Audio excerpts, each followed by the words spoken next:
यदि आप class 12th का स्टूडेंट हैं क्या यदि आप क्लास 12th का स्टूडेंट हैं और 2024 में बोर्ड का एग्जाम देने वाले हैं तो मेरे दोस्त आज का क्लास आपके लिए काफ़ी स्पेशल होने वाला है, क्योंकि आज की क्लास में हम लोग चर्चा करेंगे क्लास 12th 2024 बोर्ड एग्जाम के लिए जो टारगेट का मॉडल पेपर जारी किया गया है। इसका जो फिजिक्स का सेट नंबर 3 है, इस सेट के आज जितने भी लघु उत्तरीय प्रश्न है आज सभी का हम लोग विस्तार पूर्वक अध्ययन करेंगे। तो आपने यदि इस चैप्टर के सेट 3 के सभी ऑब्जेक्टिव प्रश्न का सॉल्यूशन वाला क्लास नहीं देखे हैं तो प्लेलिस्ट से जाकर देख लीजिए। तो सबसे पहले आज क्या करेंगे, इस सेट के जितने भी लघु उत्तरीय प्रश्न हैं सभी का आज विस्तार पूर्वक अध्ययन करेंगे। सबसे पहले यहाँ पे जो निर्देश दिया हुआ उसको पढ़ते हैं। क्या है निर्देश कि प्रश्न संख्या 1 से 20 तक, मतलब इसमें टोटल प्रश्नों की संख्या 20 है तक लघु उत्तरीय प्रश्न है। कौन सा प्रश्न है? लघु उत्तरीय प्रश्न, जिसमें से किन्हीं 10 का उत्तर देना है। क्या करना है? किन्हीं 10 का ही उत्तर देना है और प्रत्येक क्वेश्चन के लिए 2 अंक दिया जाता है। क्या? प्रत्येक क्वेश्चन के लिए 2 अंक दिया जाता है। तो चलिए आज एक एक करके सभी प्रश्न का विस्तार पूर्वक अध्ययन करते हैं। बस आपसे एक छोटा सा रिक्वेस्ट है, यदि आप मेरे चैनल पे नए हैं तो चैनल को जरूर सब्सक्राइब कर लीजिए। तो सबसे पहला क्वेश्चन हमारे पास दिया हुआ है। क्या है पहला क्वेश्चन कि आवर्धन तथा आवर्धन क्षमता से क्या समझते हैं। क्या? आवर्धन तथा आवर्धन क्षमता से क्या समझते हैं। काफी इंपॉर्टेंट प्रश्न है। हम मॉडल पेपर पे जोर इसलिए देते हैं क्योंकि एग्जाम में जितने भी क्वेश्चन पूछे जाते हैं उसमें से 60 से 65% तो मॉडल पेपर से जरूर आएगा। और यदि आप ऑब्जेक्टिव में कंफ्यूज है, सब्जेक्टिव में कंफ्यूज है कौन कौन से पढ़े, मतलब आपका तैयारी अधूरा है, तो आप बस क्या कीजिए, क्वेश्चन बैंक और मॉडल पेपर 2 चीज पढ़िए। तो सबसे पहला क्वेश्चन का हम लोग सोल्यूशन देखते हैं।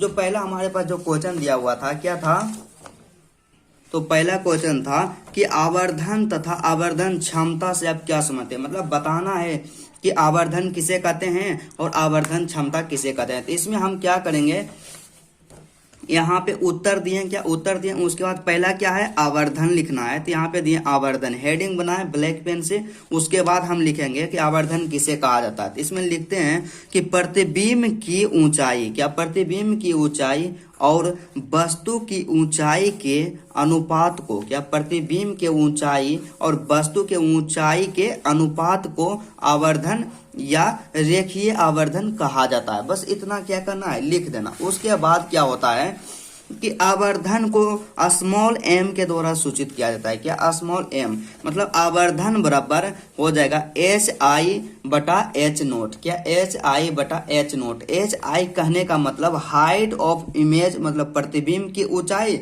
और H नोट कहने का मतलब हाइट ऑफ ऑब्जेक्ट, वस्तु की ऊंचाई। यहाँ तक लिख देंगे। उसके बाद दूसरा पार्ट इसमें है क्या कि आवर्धन क्षमता से आप क्या समझते हैं। तो उसके बाद इसमें लिखेंगे, क्या लिखेंगे कि आवर्धन क्षमता, हेडिंग बनाए। उसके बाद लिखेंगे कि प्रतिबिंब एवं वस्तु द्वारा, क्या प्रतिबिंब एवं वस्तु द्वारा आंखों पर बना कोणों के अनुपात को आवर्धन क्षमता कहते हैं। क्या कहते हैं कि प्रतिबिंब और वस्तु के द्वारा आंख पर जो कोण बनता है उस कोण के अनुपात को ही क्या कहते हैं, आवर्धन क्षमता कहते हैं। क्या? आवर्धन क्षमता कहते हैं। तो इसमें और थोड़ा सा हम लिखेंगे जिस तरह से लिखे थे कि आवर्धन बराबर। तो सबसे पहला क्या है कि आवर्धन क्षमता, क्या आवर्धन क्षमता को कैपिटल M के द्वारा सूचित किया जाता है। यहाँ पे ध्यान देना यह है कि आवर्धन जो था, आवर्धन को स्मॉल m से सूचित करते हैं, लेकिन आवर्धन क्षमता को कैपिटल M से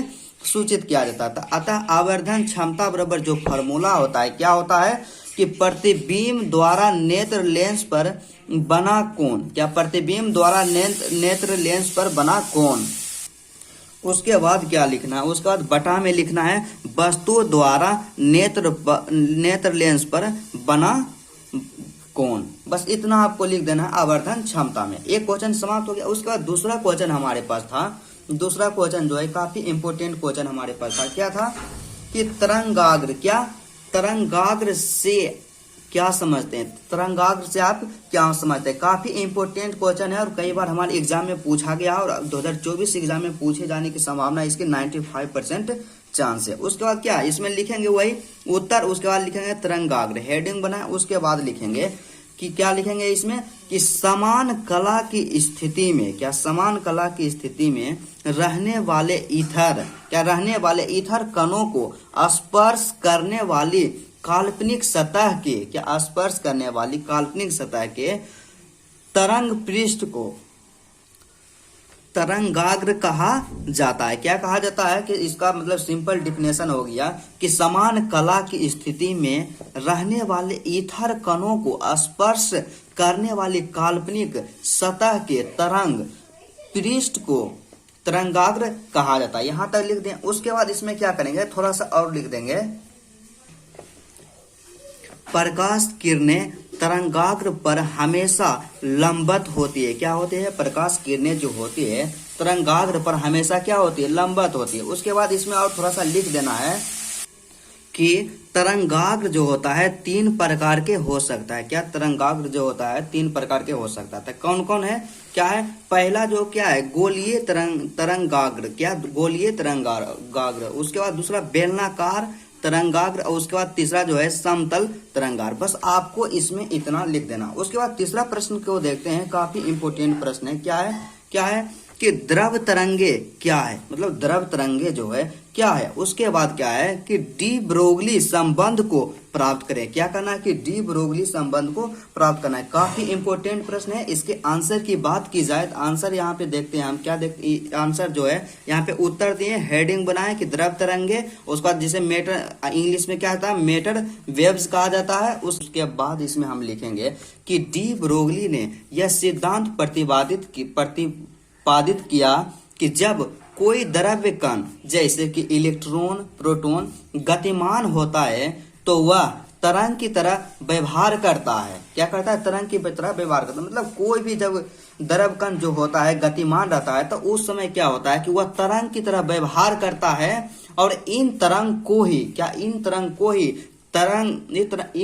ही द्रव तरंग या डी ब्रोगली तरंग कहा जाता है। यही क्या है, द्रव तरंग या डी ब्रोगली तरंग। मतलब द्रव तरंग को ही डी ब्रोगली तरंग भी कहा जाता है। उसके बाद नेक्स्ट इसमें देखते हैं क्या है अगला जो है। इसमें क्या एक बात और था कि यहाँ पे हमसे और पूछा था कि डी ब्रोगली संबंध को प्राप्त करें। क्या करें, डी ब्रोगली संबंध को प्राप्त करें। तो इसमें हम डी ब्रोगली संबंध को प्राप्त करेंगे तो सबसे पहले इसमें हम क्या लिखेंगे, इसमें हम लिखेंगे क्या कि द्रव तरंगों का तरंग दैर्ध्य। यही डी ब्रोगली का संबंध जो था कि द्रव तरंगों का तरंग दैर्ध्य। इसमें हम लिखेंगे कि यदि प्रकाश के तरंग की आवृत्ति, क्या यदि प्रकाश की तरंग की आवृत्ति न्यू हो, क्या न्यू, इसे हम लोग क्या पढ़ेंगे न्यू हो तो फोटोन की ऊर्जा, क्या तो फोटोन की जो ऊर्जा होती है क्या होती है E=H न्यू। क्या E=H न्यू, इसको इक्वेशन फर्स्ट मान लेंगे। उसके बाद क्या करेंगे वहां तक लिखें। उसके बाद हम लिखेंगे कि यदि फोटोन को द्रव्यमान m, क्या यदि फोटोन को द्रव्यमान m का एक कण मान लिया जाए तो आइंस्टीन के अनुसार, तो क्या करेंगे आइंस्टीन के अनुसार क्या होगा कि आइंस्टीन के अनुसार जो हो जाएगा कि E= होता है mc²। क्या mc², यह इसको मान लेंगे समीकरण सेकेंड। उसके बाद आप क्या करेंगे कि समीकरण प्रथम और द्वितीय से, मतलब समीकरण 1 और 2 से। तो समीकरण 1 हमारे पास क्या है कि E=H न्यू और समीकरण 2 है E=mc²। तो समीकरण 1 एवं 2 से यहाँ पे क्या हो जाएगा, यहाँ पे हो जाएगा कि mc²/hv।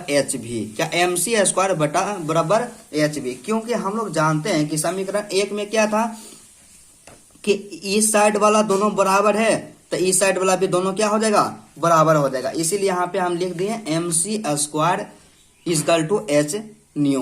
क्या mc²H न्यू। अब क्या हम यहाँ से करेंगे कि यहाँ पे स्क्वायर है तो एगो सी के इसके नीचे भेज देंगे। मतलब mc बराबर क्या हो जाएगा, mc बराबर हो जाएगा कि h न्यू अब बटा में एक सी इसके नीचे चल गया, यहाँ आ गया। उसके बाद क्या होगा कि हम लोग एक चीज और जानते हैं कि P, क्या P बराबर होता है mc होता है। क्या P बराबर mc, तो P बराबर mc और P क्या है फोटोन का संवेग। क्या फोटोन का संवेग बराबर होता है, मतलब P बराबर होता है mc और न्यू बराबर जो होता है क्या होता है c/λ। लेमडा। क्या न्यू बराबर जो होता है C बाय लेमडा होता है। इतना हम लोग जानते हैं या नहीं जानते हैं तो इतना आप याद कर लीजिएगा कि न्यू बराबर होता है C बाय लेमडा। तो इसीलिए यहां से कर देंगे P बराबर, क्योंकि MC बराबर क्या होता है P, तो MC के स्थान पे हम लिख दिए P।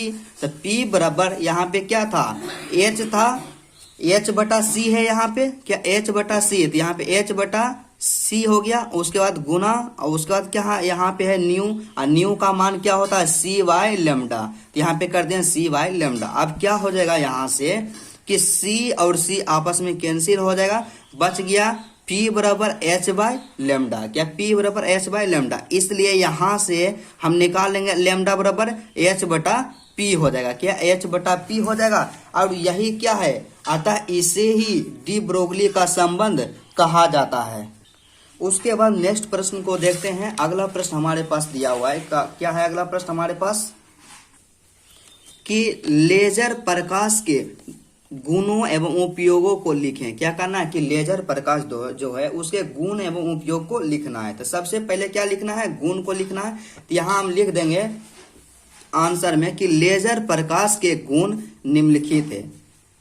क्या है कि लेजर प्रकाश के गुण निम्नलिखित है। तो सबसे पहले इसके गुण को लिखते हैं। तो यहाँ पे क्या हो जाएगा कि लेजर प्रकाश एक वर्णीय होता है। क्या होता है कि लेजर प्रकाश जो होता है एक वर्णीय होता है। उसके बाद क्या है कि ए अति कला संबंध होता है। उसके बाद तीसरा जो है इसका गुण है कि जो लेजर प्रकाश होता है अति दिशात्मक होता है। क्या होता है, अति दिशात्मक होता है। उसके बाद इसके उपयोग को जब लिखेंगे, उपयोग को देखते हैं। इसका जो उपयोग है लेजर प्रकाश का क्या है कि इसका उपयोग हीरे में छोटे छिद्र करने में किया जाता है। मतलब यदि हीरा में हमको छोटा छोटा छिद्र करना है तो लेजर प्रकाश का उपयोग किया जाता है। उसके बाद लेजर प्रकाश का जो उपयोग होता है चिकित्सा विज्ञान में किया जाता है डॉक्टरों के द्वारा। क्या, चिकित्सा विज्ञान में डॉक्टरों के द्वारा इसका उपयोग किया जाता है। उसके बाद नेक्स्ट प्रश्न हमारे पास दिया हुआ है, काफी इंपोर्टेंट है। क्या है अगला प्रश्न हमारे पास 5 नंबर का क्वेश्चन हमारे पास है कि नाभिकीय रिएक्टर क्या है। क्या है, नाभिकीय जो रिएक्टर है वो क्या है,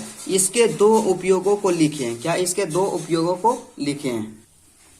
तो यहाँ पे उत्तर दिए, उसके बाद लिखना है कि नाभिकीय रिएक्टर, इसको हेडिंग बनाए। उसके बाद लिखना है कि नाभिकीय रिएक्टर किसे कहा जाता है। तो इसमें हम लोग लिखेंगे कि नाभिकीय रिएक्टर एक अंतर है। क्या है कि नाभिकीय रिएक्टर जो है एक अंतर है जो जिसमें नाभिकीय विखंडन की नियंत्रण श्रृंखला प्रतिक्रिया के द्वारा क्या होता है कि जिसमें नाभिकीय विखंडन की नियंत्रण श्रृंखला प्रतिक्रिया के द्वारा ऊर्जा उत्पन्न की जाती है। क्या की जाती है, ऊर्जा उत्पन्न की जाती है। मतलब सिंपली एक साधारण भाषा में इसको हम समझे कि नाभिकीय रिएक्टर क्या है, एक प्रकार का यंत्र है जिसमें कि क्या होता है कि नाभिकीय विखंडन की नियंत्रण श्रृंखला प्रतिक्रिया के द्वारा क्या होता है, ऊर्जा को उत्पन्न किया जाता है। मतलब नाभिकीय रिएक्टर एक यंत्र है जिसमें कि क्या किया जाता है, ऊर्जा को उत्पन्न किया जाता है। उसके बाद क्या करना है कि इसके 2 उपयोगों को लिखें। क्या करना है कि इसके 2 उपयोग को लिखना है कि नाभिकीय जो रिएक्टर है उसका 2 उपयोग क्या है। तो इसके 2 उपयोग को देखते हैं। तो सबसे पहले क्या करेंगे कि इसका जो उपयोग है तो 1 नंबर में है कि इसके द्वारा अनेक तत्वों के रेडियो आइसोटोप बनाए जाते हैं। क्या होते हैं कि इसके द्वारा जो होता है अनेक तत्वों के रेडियो आइसोटोप बनाए जाते हैं। और दूसरा इसका उपयोग क्या है कि इसके द्वारा विद्युत शक्ति उत्पन्न की जाती है। क्या होता है कि नाभिकीय रिएक्टर के द्वारा विद्युत शक्ति उत्पन्न किया जाता है।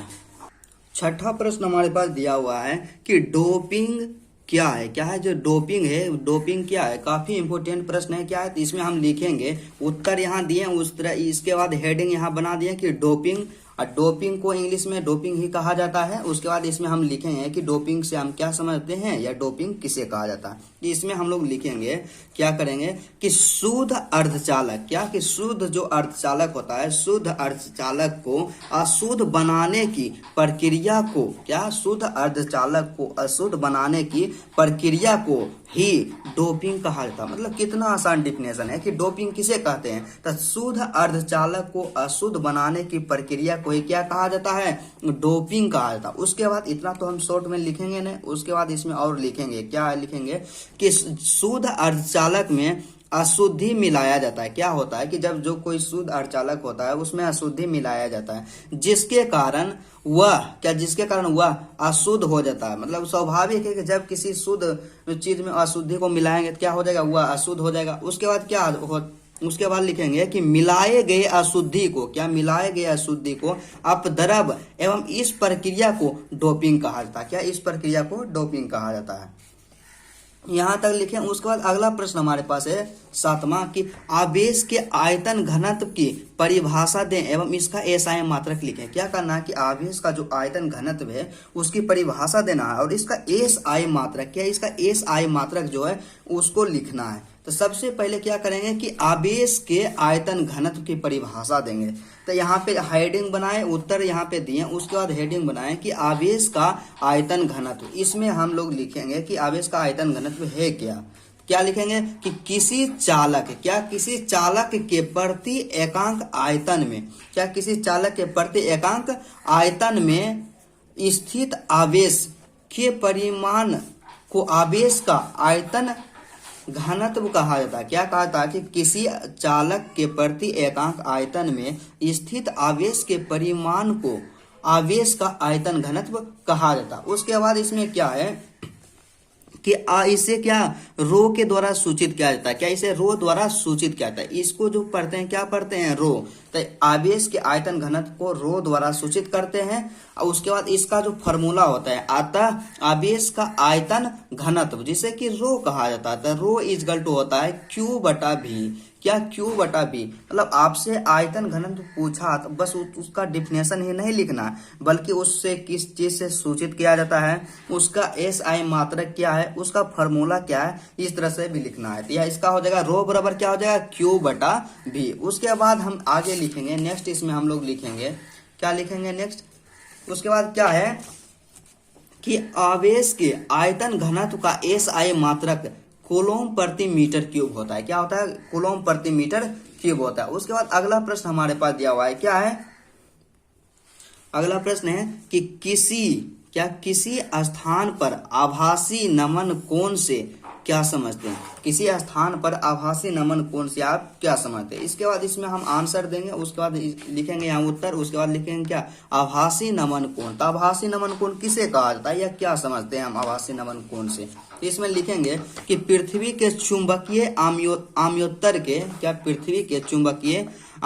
के अलावा किसी अन्य या आम्योत्तर में नमन कोण का मान को ही आभासी नमन कोण कहा जाता है। यहां तक लिख दें। उसके बाद क्या करेंगे, इसमें लिखेंगे कि आभासी नमन कोण जिसे डेल्टा डैश के द्वारा सूचित किया जाता है एवं वास्तविक नमन कोण में निम्नलिखित संबंध होता है। क्या होता है कि आभासी नमन कोण जिसे कि डेल्टा डैश के द्वारा सूचित किया जाता है एवं वास्तविक नमन कोण में निम्नलिखित संबंध होता है। क्या होता है संबंध, तो tan डेल्टा डैश बराबर tan डेल्टा बटा कोस फाई। क्या tan डेल्टा बटा कोस फाई, यहां तक लिख देना। उसके बाद 9 नंबर का प्रश्न है, काफी इंपोर्टेंट है। क्या है कि संधारित्र से आप क्या समझते